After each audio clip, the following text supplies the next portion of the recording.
All right, everyone. It's Mark Rogers TV, the voice of college football, and it's our Wednesday night lineup, capped off by Ohio State talk at 9 o'clock Eastern time. And you guys have made this so successful as we gain more and more viewers every week.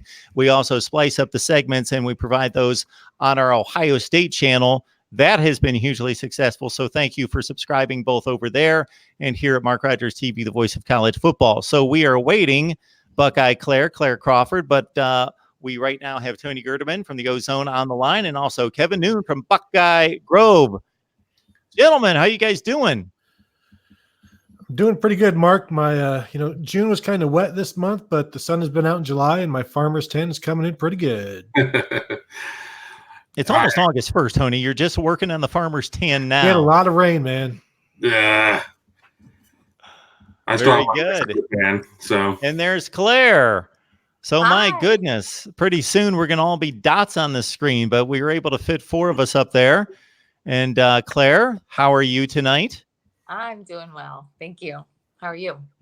I'm doing just fine. Good to see you. Good to see you too. I'm glad to be back finally. I've had weird issues the last couple weeks, so I'm glad that I also think something is going on with the audio on my phone. So hopefully it's not too much trouble and it'll be fine. Okay, we will fight through it, whatever it is. Well, we've got four of us, so we've got backup to backup to backup to backup. And if Kevin's got to carry the whole thing from start to finish, after the rest of us drop off, then we'll be in good shape. So, Kevin, why don't we start with you with the four-star linebacker out of California who committed today, Kourt Williams. Yeah, I mean, exciting news for Ohio State. 6 foot, 215 pounds. Listed as a linebacker, but he'll project as a bullet, that new strong safety linebacker hybrid type of position that we'll see under this Greg Madison, Jeff Hafley defense under Ryan Day. Guy is a big hitter, and I was talking with one of the guys on my staff, Mark Givler, and he brought up a name from the past of who Kourt Williams reminds him of. He said C. Grant, and wow. That's going back a little bit of ways, and maybe C. Grant didn't get the type of notoriety that he deserved in the game when he played back in the early 2000s. But, I think Kourt Williams is going to be an exciting player, and I know the Ohio State staff was excited to land him. What you got for us, Tony? Well, I think that the C. Grant thing is interesting because, he came to Ohio State as a safety. Then he was moved to linebacker. Then in 2001, he had to play cornerback because there was nobody else. And in 2002, he went back to linebacker and was very good. Ended up being maybe a third or fourth round draft pick. So I like that comparison. I still think Kourt Williams will probably end up at linebacker because he's already kind of, he's like 6'1", 216. And, he plays safety and linebacker in high school. And I think if you've played a little bit of linebacker in high school, you're not going to play much safety in high school, and Ohio State's bullet position needs that guy to be able to play safety. We'll see. He ran a 4.6 at one of the opening regional combines back in February. So he's fast. He's agile. To me, he feels a lot like the other linebacker, Cody Simon, who's basically the same size, same speed, just the new age style of linebackers right now. And I wouldn't be surprised if maybe like Lathan Ransom, one of their safety commits, ends up being that bullet. He's a bigger safety who you kind of project guys up or down in terms of position. And, I think they'll fit them. Obviously, they'll fit them in where they want. And maybe Kourt Williams comes in as a bullet and then grows, shrinks, however they want him. Like Cade Stover at linebacker was like listed at 235 on signing day and is now down to 225 because he wants to play linebacker. It just depends on when they show up, what they look like. All right, Claire, what's on your scarlet and gray mind this week? Well, I don't have much to add to Kourt. I obviously saw that, him playing in a similar system in high school is going to at least help him with the learning curve of the bullet position. So I'm super excited about that. I'm excited that we get to talk maybe a little bit about Jim Harbaugh and him opening his mouth this week, and maybe some weird NCAA violations that Ohio State ended up having to self-report. Yeah. Jim Harbaugh, that guy. Now that a certain coach has retired and can no longer give him a butt kicking each and every November had something to say, because if you can't beat them, then you got to criticize them, I guess, Kevin. Yeah, exactly. I found the timing of it to be really odd. I don't know. I don't want to go down the same path and just, since I don't have anything else to say, just get really critical. But, it was odd. I guess I'm probably more taken aback, though, about the whole situation that came out with the James Hudson waiver, no waiver situation. And when Jim Harbaugh came out with a perfectly rational transfer suggestion and then just decided to keep going a little bit further and further, and really probably made some very insensitive comments about the stigma of mental illness in society today. I just think that it was a very bad week for one Jim Harbaugh. Mark Rogers TV, the voice of college football. We're talking Ohio State, and we go with the Buckeyes each and every Wednesday night at 9:00 Eastern time, and we invite your comments and questions. I see nothing on the live chat, which is a bit strange, so I don't know what I'm looking at right now. Maybe I need to refresh or something there, so I don't see any comments or questions currently. Hopefully everything's good to go. Maybe this is going to have to rebroadcast. I don't know what I'm seeing here, because I see 0 on the line and I see 0 of this. May need to be Mark, I don't even see the video. Then we catch up with our audience later. So let me check on that. You guys move on to the next conversation. Well, I know that we've been running through different positions, but Tony, what you got? Well, I was just going to say about the Jim Harbaugh thing. When at Big Ten Media Days talking about Urban Meyer, and I thought it was interesting. I liked his response to that, where everybody, the national media in that room, who all have written about Urban Meyer at the end of Florida Days, at the end of his Florida days, wrote about him last year, and then they're like, Jim Harbaugh, how can you say everywhere he goes he leaves controversy? And Jim Harbaugh was like, you guys write about it all year, last year, back in 2011, how are you going to now pretend like this wasn't a thing? And so I kind of enjoyed him putting it back out there. Like, why are you going to act like you're upset when you guys, I'm not saying anything you didn't say before. It's just interesting when a coach does it, especially at Big Ten Media Days, where you don't expect interesting stuff per se. Or right. Here's the thing, Tony, though. He could have done what Urban Meyer did in response and just say, I don't have anything to say about Urban Meyer. Urban's not coaching Ohio State right now. I'm worried about Ohio State in November, and I'm worried about Ohio State during the season. I'm going to focus on Ryan Day's game plan. He could have left Urban Meyer out of his mouth, but he couldn't. He can't. No, he can't. And so you can't say it's clickbait. I mean, I'm sure national media is, all over that, and they wanted a bite, they wanted a hot take, but he had a choice to make, and it was to keep it pushing without saying anything to anybody. And he chose to confirm and double down on it. Do we think he said it, like planned to say it, went in saying it, or did it just come out? Because sometimes when you talk with him or watch him speak, it doesn't always seem like it's set up this way. He'll just continue to talk and something will come of it. I don't know that. I don't know. Do you guys think he went in like, this year, I want to get this dig in on Urban Meyer, or it just came out? No, I don't think he had an agenda or anything like that going in. There's a reason why he doesn't do a lot of interviews, I think, and it's gonna. I mean, I feel bad for the beat writers on that beat, because they're gonna get less than 0 at this point. Yeah. I think it's pretty obvious to Kevin's point that watching Jim Harbaugh through the years, certainly he's an intelligent human being, or he wouldn't have gotten to where he is. I know Claire's given me a certain look. No, I'm not disagreeing with you. I just, But sometimes we correlate intelligence with ability to speak a little bit too closely. There are very intelligent people out there that don't sound the most intelligent as it comes out of their mouth. Tony, really? You're smarter than we all think? Really? Well, combined with the not speaking well. Okay. Yeah. Okay. And so I think that Jim Harbaugh, as I've seen him through the years, I think most of what he says is pretty calculated. He knows who he's speaking to. He knows what message he's sending to, maybe not the person in front of him, but the players, the media, the whatever, the boosters, the fans. So he knows what he's doing. But I know that he's certainly capable of letting one slip once in a while. And I think that this was partially one of those times.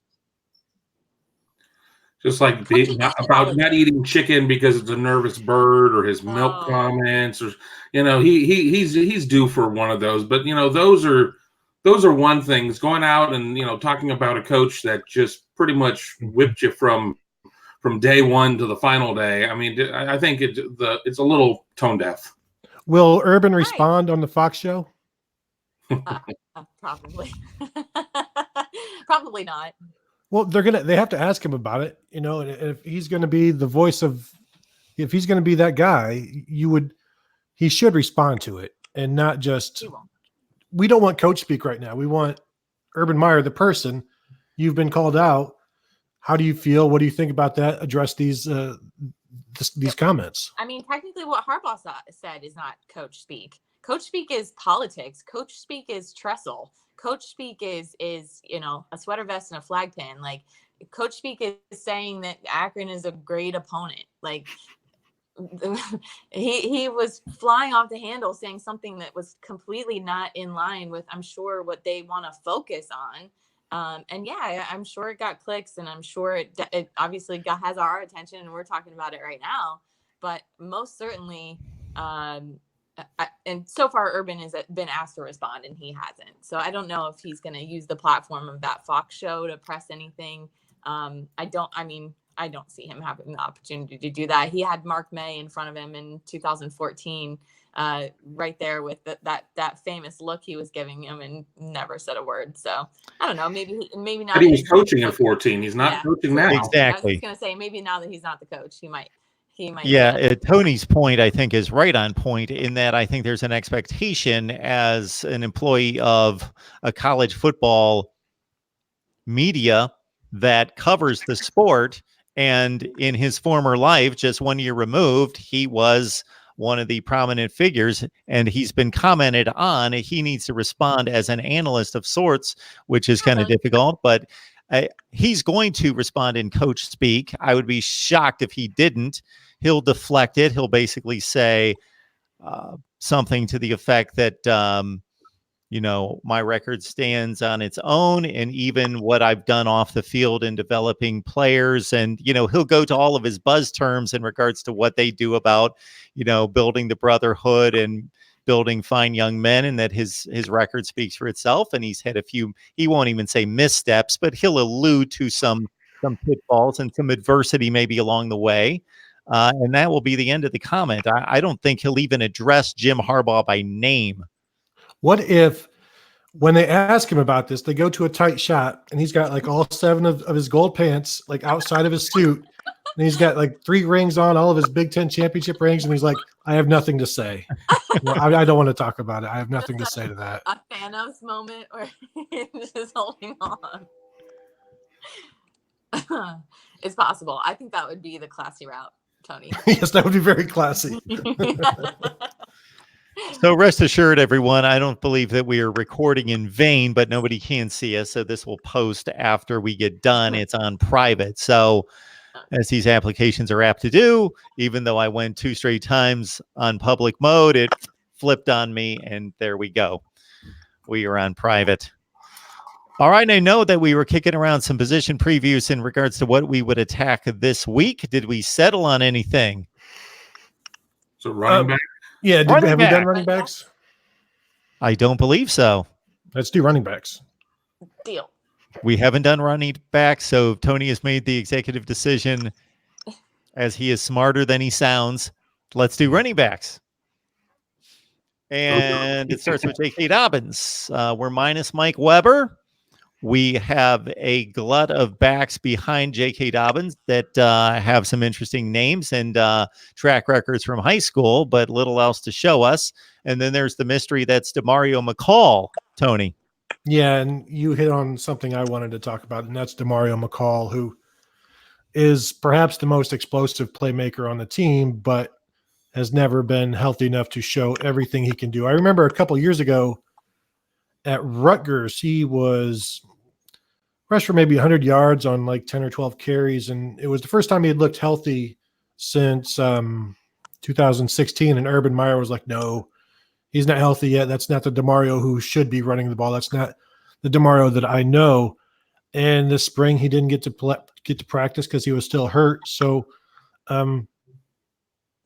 if he is healthy, you saw in the Michigan game on the wheel route against Devin Bush, he was very effective there. If he's the backup running back to J.K. Dobbins, he's going to be pushed, healthy or not, by Master Teague, redshirt freshman.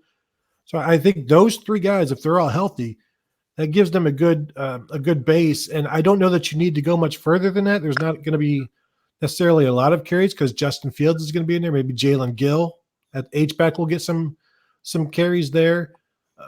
But those three, if Demario McCall stays healthy, this offense is going to be really, really good. What's the over/under on the amount of carries that JK has per game on average? Like, is 18. Is it more than 15? I was going to say 15. It's going to be more than 15. I mean, last year he only had one game where he had more than 20 carries, I believe, and that was that Maryland that overtime game against Maryland. Going back to his freshman year, he had 3 games where he had more than 20 carries, or maybe I have the years flipped. So he doesn't normally go over 20, but I think I'm going to say like 22. I think he's going to be a little bit more of the bell cow out there, that they're going to run him more. They're not going to be alternating series or anything like that, because Demario, with the flashes we've seen, is still more of a spot guy. I think Master Teague is going to sit there and get some of those carries. I don't think they're going to put a red shirt on Marcus Crowley either. I think we're going to see Marcus Crowley get a few carries as well. I think Steel Chambers probably won't see as much opportunity at running back, but I'm going to put the 4 of them there. But I think McCall, or I think that Dobbins is probably going to get a little bit more than 20, because he just needs to work up that lather. I think he needs to have more carries to be able to get there to do that. I mean, yeah, we saw sometimes where he wasn't finishing runs or whatnot. People would be tired. No, I don't think he was just necessarily completely lathered up, as you would say at that point. I think that's going to be important for him to see a little bit more action. Dobbins had 230 carries last year, so in 14 games, that equates to about 17 or 18 a game. I think we also need to keep in mind that I doubt they're going to throw 561 passes next year. Right. So, and that's another thing that we really haven't completely uncovered, is we don't really know how much tempo they're going to be running either. We don't know how fast this offense is planning on moving as of right now. And JK has mentioned multiple times that he's getting his conditioning up and he's fully prepared to be the workhorse. He's as Kevin said, he's going to be the bell cow, or whatever euphemism you want to use. But most certainly he's preparing himself for those 20 carries. I'm just curious as to if that's going to be truly distributed as it should be for him. And I think part of what Kevin is mentioning is like this sense of trepidation, knowing that when he goes into the game, he has to feel like he has to make an impact immediately. And, sometimes that will affect your patience as a back. It will affect your vision as a back if you're too overwhelmed as trying to see these holes the way you should. So in my opinion, I think it's going to allow him to relax in the speed of the game. And if he gets that amount of carries, he's going to be able to be more explosive if his conditioning is really what he says it's going to be. Yeah, and Ryan Day said last month he wants JK to turn more 3-yard runs into 5, more 5-yard runs into 7. And JK talked about, last year he was looking for the home runs. And I think maybe when he realizes he's getting hit at the 3, he knows that's not going to be a home run, and maybe he wasn't running as tough as he should have last year. And as Kevin says, J.K. Dobbins said the same thing last year. He does better when he gets more carries. Yeah. And we saw that in his freshman year in 2017. So I'm will he is 230 carries? Is that the over under this year? I mean, the other thing is, are they going to be able to run a whole lot? And again, I'm bringing up tempo just kind of randomly because it just hit me. But I don't know that they have the depth on the offensive line to be able to run as much tempo as they had maybe in the past, or maybe that they were projecting in the past. Well, I think that they're going to have the depth. I mean, I think that they're going to be deeper. I mean, there's going to be guys that are going to be short on experience. But, back to the tempo question, Ryan Day was asked about that in Chicago at Big Ten Media Days.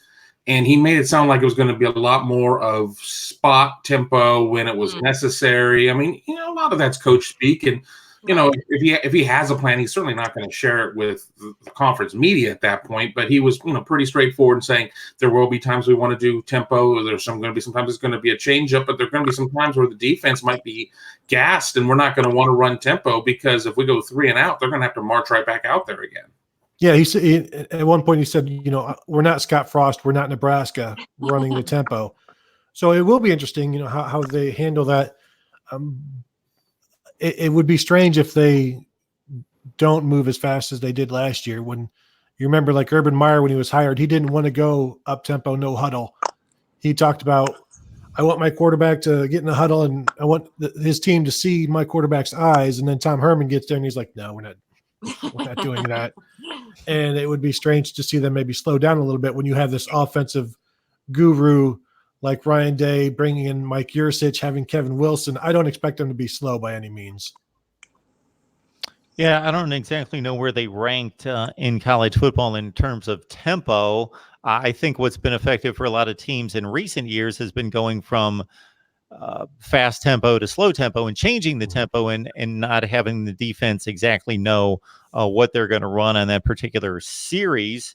I've got a few advanced metrics here from Athlon Sports. One's actually old school statistics, and then the other two are more advanced metrics that aren't going to be a surprise to anyone here. But I think one of these numbers definitely drastically has to improve for the Buckeyes to be a national championship contender, even though they basically were, even with the rugged defense or the brutal defense at times. But if you love big plays, Ohio State, both offensively and defensively combined for the most big plays in the Big Ten and one of the highest averages in the country. So when you're talking explosive plays on offense, they were 13th in the nation in 30 plus plays, 30 plus yards per play.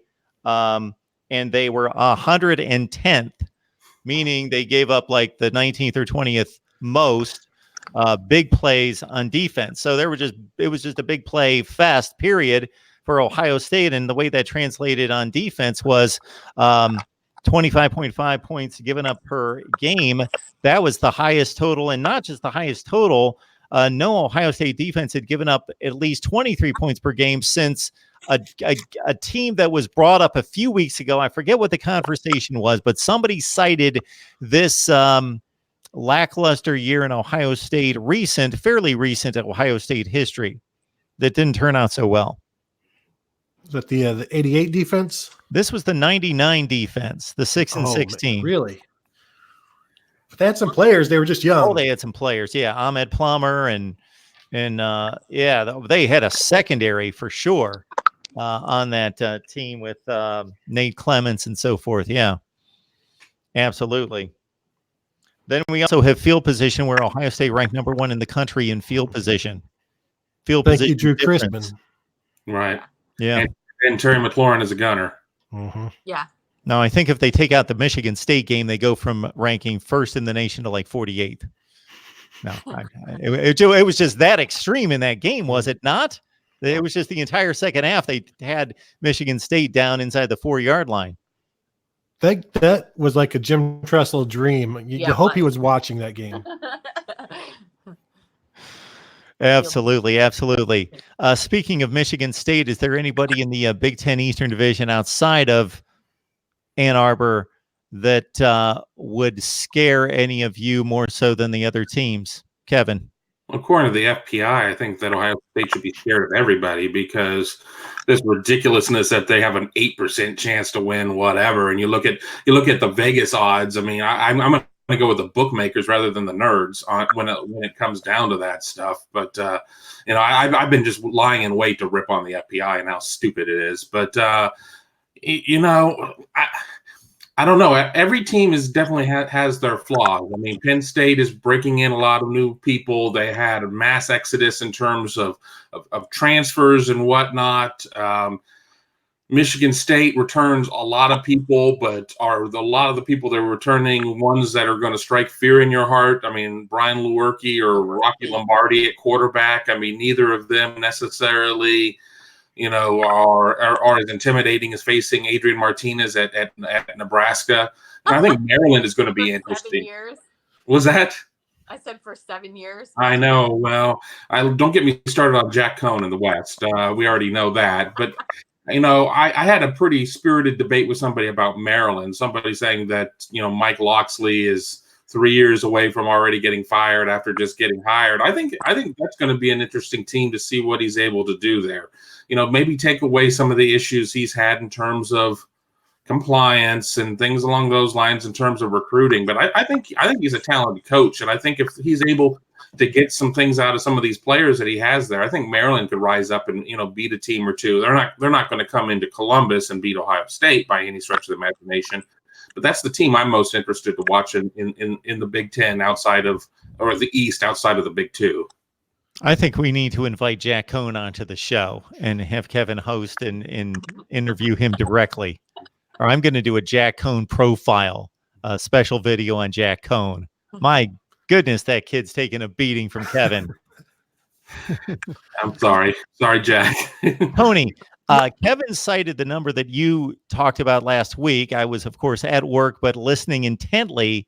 I could not believe, was it actually not 6% to go to the college football playoff? It was 6% to win the Big Ten, right? Yeah, I think it was like 8%. 7.8 or 8% to win the Big Ten. Behind 8%. Penn State. Yeah, behind Penn State and way behind Michigan at like 48%. If in reality the Big Ten season could be played 100 times, Ohio State would only win it 8 times. Seriously. Yeah, and Minnesota will win at 7, according to those numbers. Yeah, I don't even think Michigan would be 48% likely to win the Big Ten if they're in the Big Ten championship game. Oh. But yeah, that whole thing was it's kind of ridiculous. But Noon, real quick about the Mike Locksley thing. I was thinking about this. When Urban Meyer came to Ohio State, he raised the coaching level and forced schools to go get better coaches. And I think what schools really need are lifers. And now you look at the Big Ten, how many lifers you've got. And I wonder if Mike Locksley is that at Maryland, because he says he is. He's always wanted this job. But Pat Fitzgerald, Scott Frost. Do you see Scott Frost going anywhere? No. Jim Harbaugh, and he'll eventually go to the NFL or whatever. But they go and get these guys who this should be their final job if everything goes well. Ryan Day. Kirk Ferentz, Paul Christ. Where's Paul Christ going to go? True. But Golden Corral. James Franklin. But James Franklin, Mark Dantonio, those guys where they raised the level of the conference because they're going to be there for a long time. And they don't want to go anywhere else, and they're happy. Now it's just a matter of getting it done and not getting fired like Chris Ash. Right. If you look at Locksley's career, I mean, he's definitely run into some issues here and there. That's for another time, another place to get into the stories that are out there with that. But, I really think that Matt Canada should have gotten a little bit more of a look. I thought he did a tremendous job with all the adversity he faced there after the DJ Durkin situation. Durkin has resurfaced as some sort of quality control coach with the Atlanta Falcons now.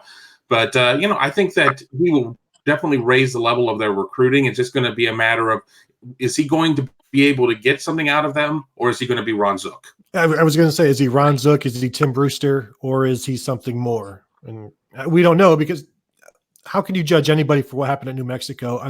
What happened on the field? You can judge him for what happened off the field, but nobody's going to win much at New Mexico.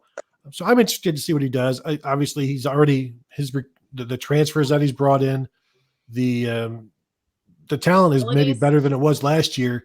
And now it's like, well, let's see the results. You're in a terrible division to try to put up results. How can you evaluate what he did at New Mexico down here? How can you evaluate what he did with the Alabama offense, like on the other end? I think I could call the plays with the Alabama offense. Mm-hmm. Right. AKA Lane Kiffin. aka Savior Josh Gaddis. I mean, and Maryland has the opportunity, like Tony said, and like Kevin mentioned, they've got these beautiful facilities that they're always upgrading, and they're, in Under Armour's backyard, and they're close to all these NFL relationships, but they're just really always going to struggle, I think, recruiting wise with Dabo, with the Virginias of the world. Like, I think it's just going to be difficult for them to still Penn State, still rise through the ranks. Ohio State. Yeah.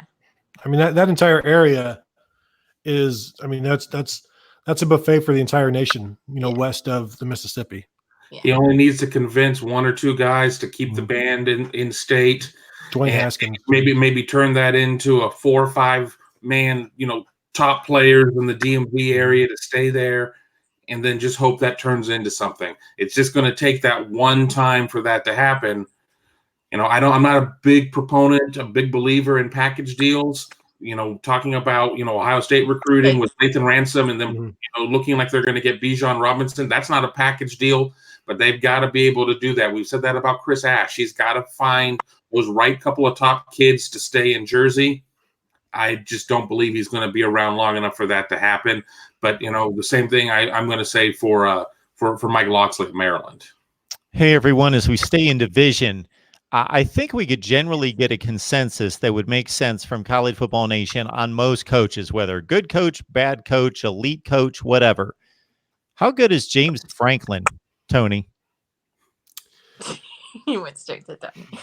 Well, Kevin can't wait. He won. He beat one ranked team in the SEC, and that was when Aaron Murray got hurt. Vanderbilt beat Georgia one year. He was at Vanderbilt, Tony. He went 9-4, 9-4, and won 2 bowl games. In the SEC East. On the worst SEC East in recent memory. He got bad on them. But I do think he's a very good recruiter. I don't know if he's a very good signer, because you lose Justin Fields, you lose all of these decommits. Yeah, he's pretty good. I mean, Ohio State has been within a hair of losing to them the last 2 years, and probably should have both years. Is he the best in the Big Ten? Yeah, I think he's pretty good, but he has flaws, and sometimes it's a 4th and 5 handoff, or whatever, and sometimes those flaws come out in bad timing. And I think the same thing is true for Pat Fitzgerald, but that's another discussion. He's no Bill O'Brien. I think Bill O'Brien was a much better coach, not as charismatic, maybe not the same recruiter, but I think Bill O'Brien could coach circles around him in terms of X's and O's and getting guys in the right position and developing players. I'm not sold on James Franklin. I wasn't sold on him at Vanderbilt. I think he just was a beneficiary of a really bad SEC East and was able to fatten up there. He came in, picked up where Bill O'Brien left off before he went to Houston. I think that a lot of their issues of them not being able to hold on to players and things along those lines are just coming home to roost. And I'm not saying his seat is hot by any stretch of the imagination, but I think that some of the bloom is coming off the rose, and I'm already hated in State College. I mean, literally, I've been. Well, you might as well just cut loose, Kevin. In State College, he is the Jack Cohn of coaches. I'm the Jack Cohn of Ohio State media. If Jack Cohn transfers, Kevin would be in his glory if he went to Penn State. I do think he needs a very good staff to be a really very good head coach. And maybe that's true for most coaches, but it's especially true for him. Kevin, keep in mind, this is a discussion for our SEC show that I'm launching next. Well, no, I'm not. I'm just kidding. I'm always launching shows. So, but the SEC East was down comparative to SEC standards. Mm-hmm. This was not an awful division at the time compared to what we expect out of the SEC Eastern Division at the time. All right, Claire. What I see from James Franklin seems to be a lot of the talk and not as much of the walk. What I think it might end up boiling down to is a culture issue. And I think Kevin nailed it by talking about player development. And I truly believe that's where that's where culture comes into play. But that's my very short, abbreviated version of what I think about James Franklin, because he likes to talk a lot. But well, what Kevin outlined in regards to a coaching discrepancy, in regards to ability to scheme and develop and X's and O's, there's no comparison between Bill O'Brien. We see him with the Houston Texans and what he's done there. He is a genius when it comes to coaching football. That doesn't necessarily mean building a program, although what he did was pretty amazing in taking a situation in which I thought, who in the world is going to touch, who anything above a 3-star is going to touch that program for years? Why would you go somewhere else, avoid the stigma? Obviously, the bowl ban being lifted helped, but Bill O'Brien has to be given all sorts of credit for maintaining some level of credibility on the field, going 7-5 and 7-5, 8-4. I think it was 8-4, 7-5. Those 2 years with nothing to play for was astonishing in my view. I think that's why he's not hated by Penn State fans, right? That's why they appreciate what he did, and you leave and that's fine. Thank you for what you did. You bridged the gap that could have been no bridge. It could have just been a chasm. And I think they should hold him in high esteem, and maybe higher esteem as the years go by when you have James Franklin blowing a couple of games here and there. And he does blow games. And he made a comment after the Ohio State game last year. I think this was the year. It was one of the 2 1-point losses, but I believe it was this most recent one where he said, "We're a great program." And I was like, whoa, hey. And then he went to the elite level and said, "They're elite. We want to be elite. We're just great." And I was like, well, not in my definition book. Is 9-4 great, losing to the likes of Michigan State and Kentucky in a bowl game? That doesn't really define greatness for me. But you can't beat the SEC East. I already told you that. And they did a great job of not tackling Ben Victor. Yes. You know what I would like to see is a war of words between James Franklin and Jim Harbaugh, and just let them go back and forth. How has that not happened? I don't know. Why has that not happened? Urban Meyer and James Franklin has had a little thing. Obviously, Jim Harbaugh and Urban Meyer, but why can't we get these two together? And they trade killing each other every other year is the way it's been the last 3 years. Mm-hmm.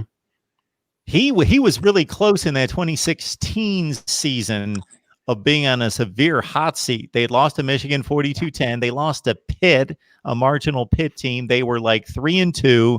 They had a difficult stretch in front of them. He did turn around that ship to go to the Rose Bowl, win the Big Ten championship, which kind of set him up for some really good recruiting classes and good teams the last 2 years. They won a Fiesta Bowl. Last year was disappointing.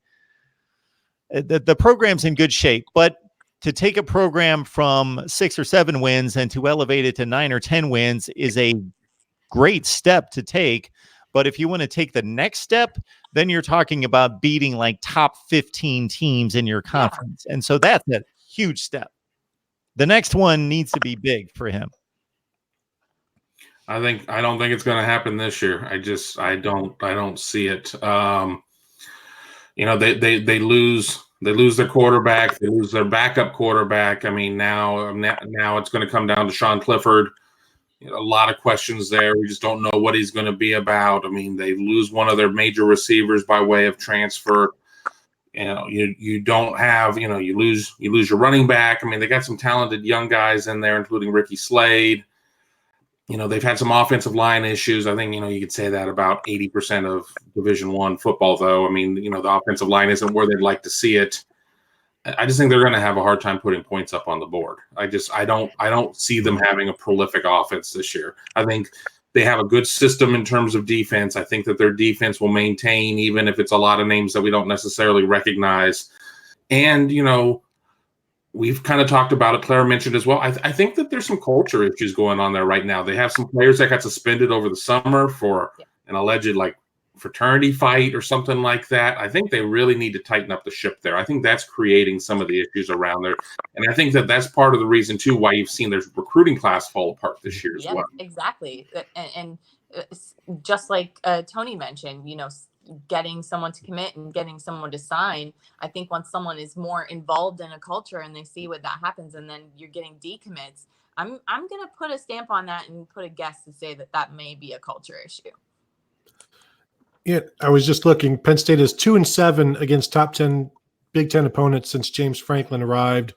One of those wins was the win over Ohio State, which was, a little fluky. So yeah, as you guys are saying, he needs to step up, and that begins with beating those teams that maybe you shouldn't be beating or where you're not the favorite. Tony, how do you know that James Franklin didn't himself coach the special teams that week, that he didn't take over the special teams? Maybe he masterminded that win over Ohio State. You're right. That's my fault. That's my bad. Coach Urban, not very possible. There instead of rushing the field goal unit out there. I mean, he probably told him precisely where to block that kick, who to pick it up, when to pick it up. So yeah, you're right. I do think he's better than Bill O'Brien. Good point. You know what we have here? We have the Mark Rogers TV Big Ten coaches rankings. All right. From several months ago. All right. Chris Ash at number 14. I did about 4 hours of research just to get me to that 14th ranking to rank Ash. Okay. Number 13, Mike Loxley. Number 12, Tom Allen.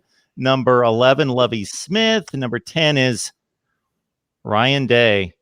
I would explain that. That doesn't mean I believe he's the 10th best coach in the Big Ten. Anyway, he obviously doesn't have a track record. Number 9, PJ Fleck. 8, Jeff Brom. I've got Kirk Ferentz at 7. James Franklin at 6. Scott Frost at 5. Paul Christ at 4. Mark Dantonio at 3. Jim Harbaugh 2. And Pat Fitzgerald at number 1. That's my list. Somehow Kirk Ferentz comes home with the trophy every year for Big Ten Coach of the Year. Yeah, he does do that, and he built his reputation on taking over a bad program from Hayden Fry and elevating it quickly. But since then, it's been a bunch of 8-4s and 7-5s for the last 10 or 12 years. So that was all done aside from an aberration or two where he broke through, like in 2015, they almost won the Big Ten championship game, almost went undefeated into the playoff. But aside from one of those couple outliers, the program's been very like number 35-ish in the country for a long time. So, but that's why you have to flip he and James. Like, they're right there neck and neck. You got to flip Kurt because he actually will be a giant killer at times, and he'll win a big game every once in a while. And I think that's going to be maybe the difference between the juxtaposition between the two. I'm not going to comment on Day at 10. That's your cross to bear right there. But I'm going to sit there and say that Tom Allen probably needs to be a little higher. And I would have Jeff Brom, honestly. I know that his body of work is pretty small right now, but I think he was way too low. I don't know who I would move down outside of PJ Fleck. Just not sold on PJ Fleck and his row the boat. And did you see what he did last November in January? What he did at Western Michigan? Row the boat. Yeah, he rode he rode the boat. His recruiting rankings.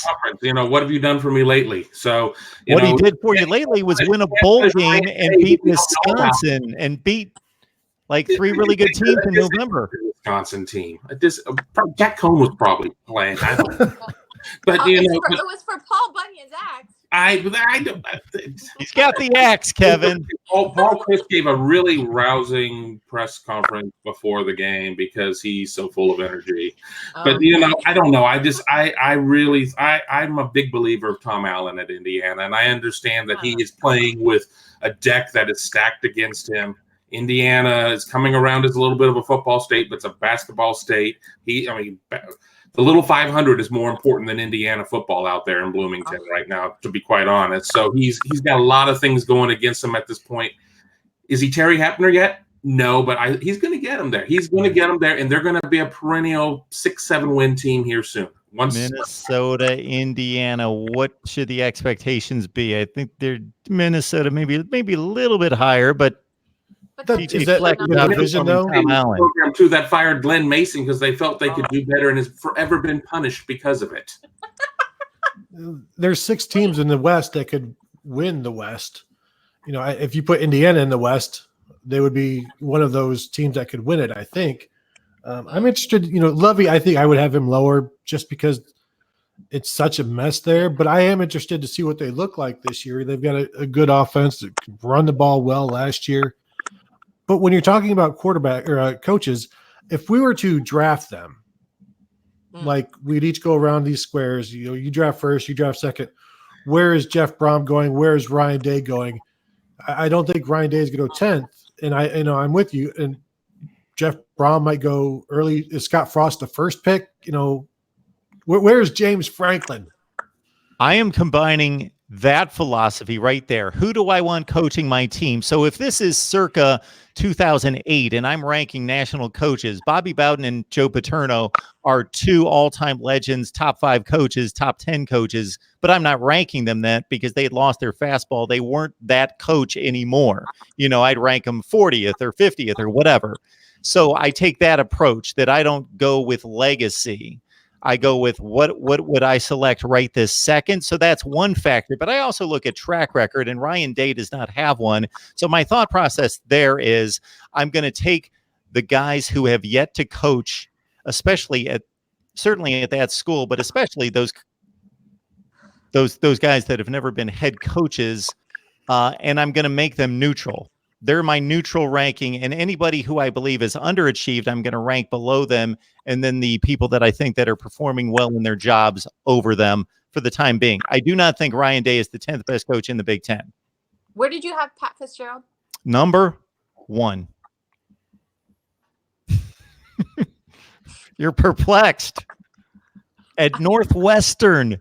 What is Northwestern going to be? What is Kevin? What do you think Northwestern is in the almighty FPI right now? I bet they outperform that thing every year.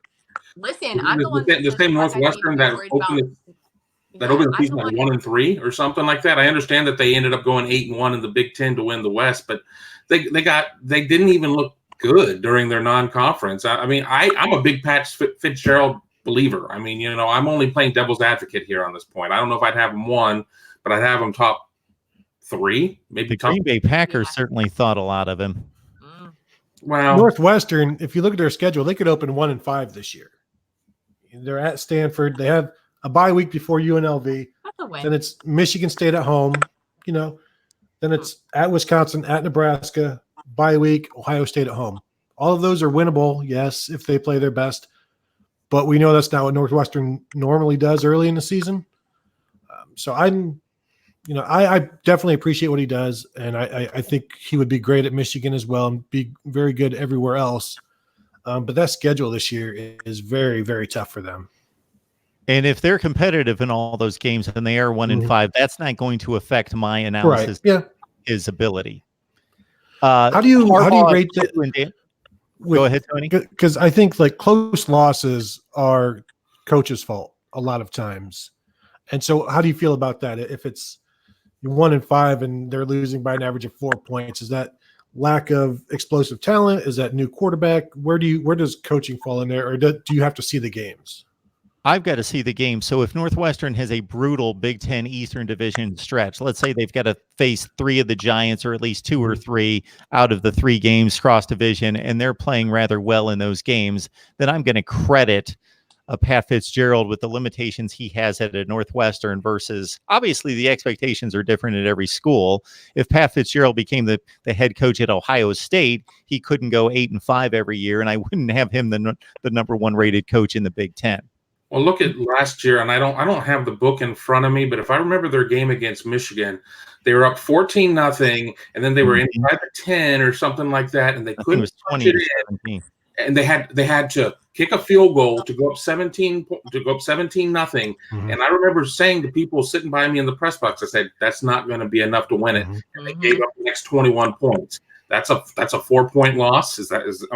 Undergirds principle right there. That's on coaching.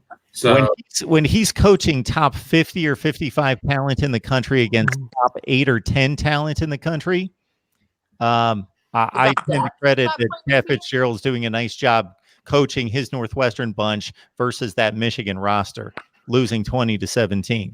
Would he be your number 1 draft pick? Yeah, he said so, right? I think he would be. Really? Yeah.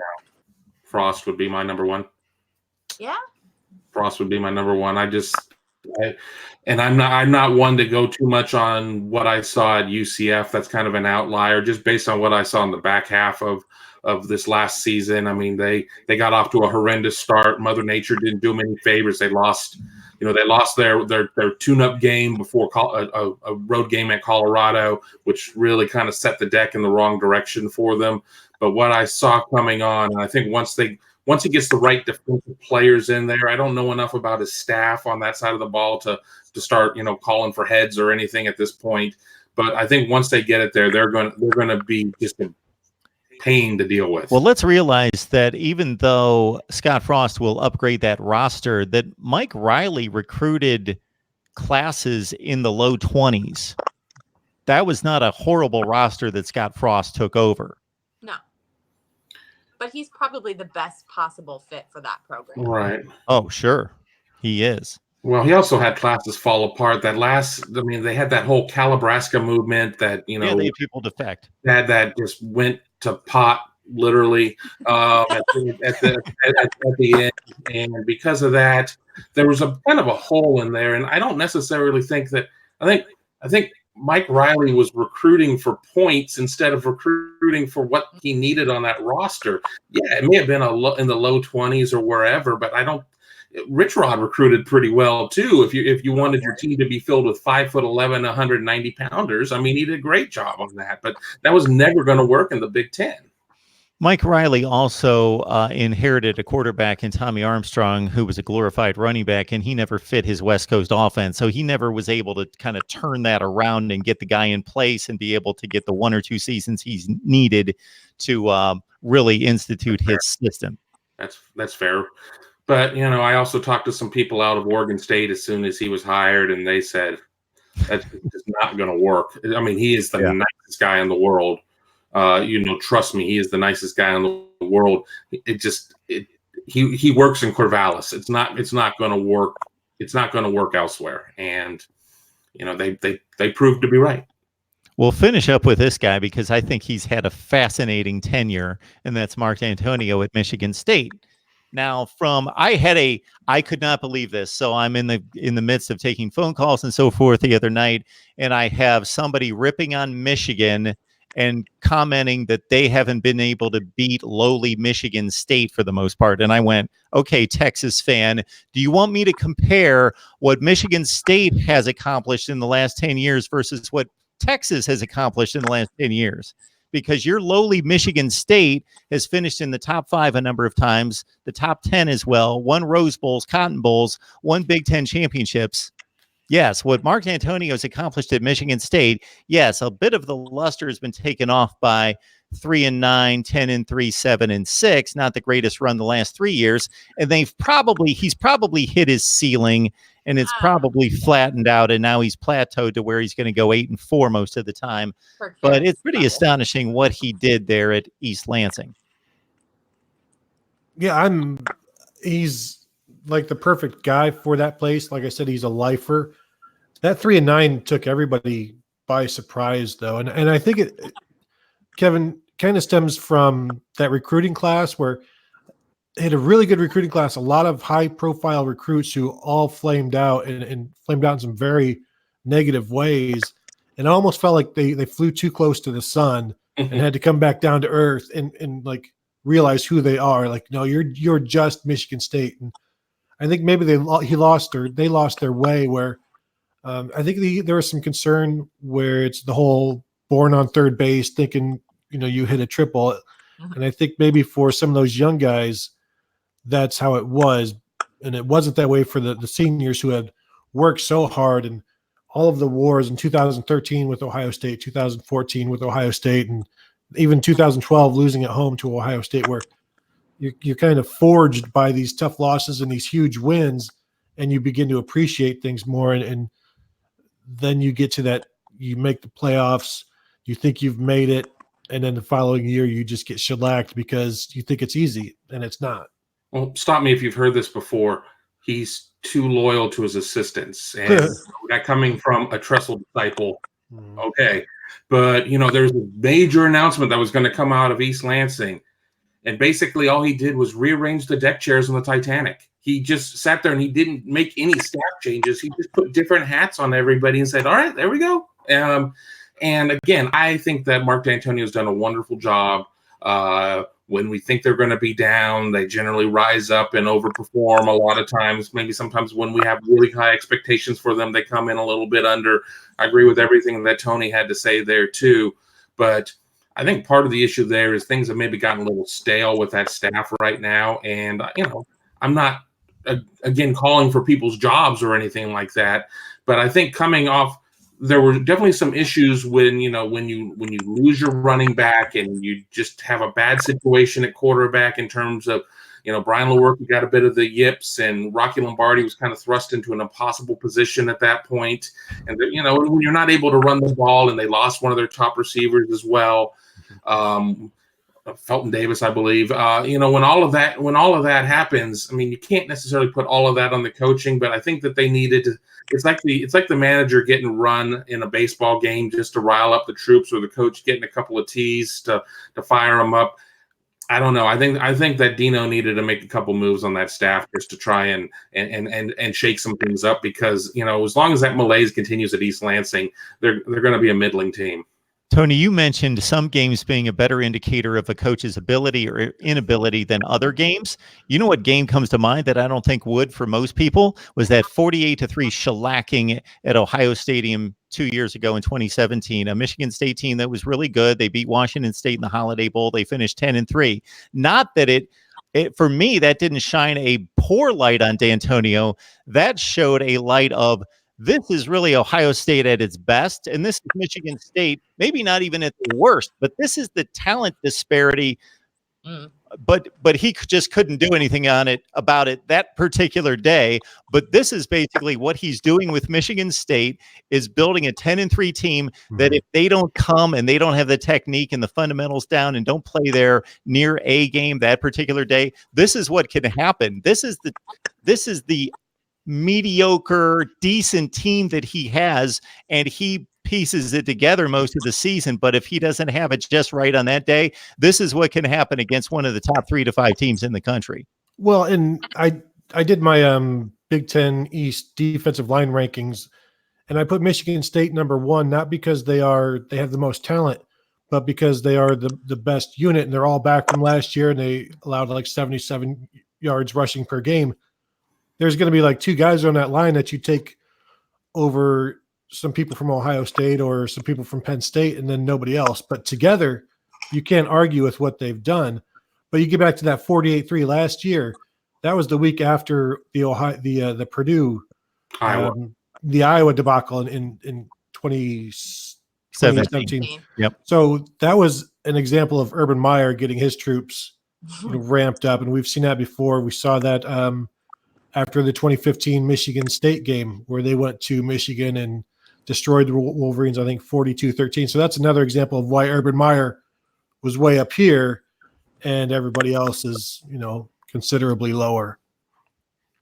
I've always said it would be fascinating. Let's say we prime Urban Meyer out of retirement, he and Nick Saban being the gold standard. And I know as soon as I make that comment, I got a bunch of SEC folks that jump on me and say, you can't compare the two. Well, you can, because national championships in college football are not objective, and the process to deliver the teams to those places to be able to win those aren't objective. So I can certainly match up those 2 coaching careers anyway. That it would be fascinating to take a Nick Saban or an Urban Meyer, let's say at the conclusion of the previous season, and say, we're sending you out to Lawrence, Kansas, and you're going to coach Kansas this year. And Saban, we're going to send you out to Corvallis, and you got to coach Oregon. It would just be, I would be fascinated to see how much those teams would improve with the same roster. And that's kind of what, Mark has done with Michigan State. And like you mentioned, Mark, he has taken what he's got and what he can get, kind of, whatever's left-ish, and consistently makes them a team on the schedule that you at least have to respect, right?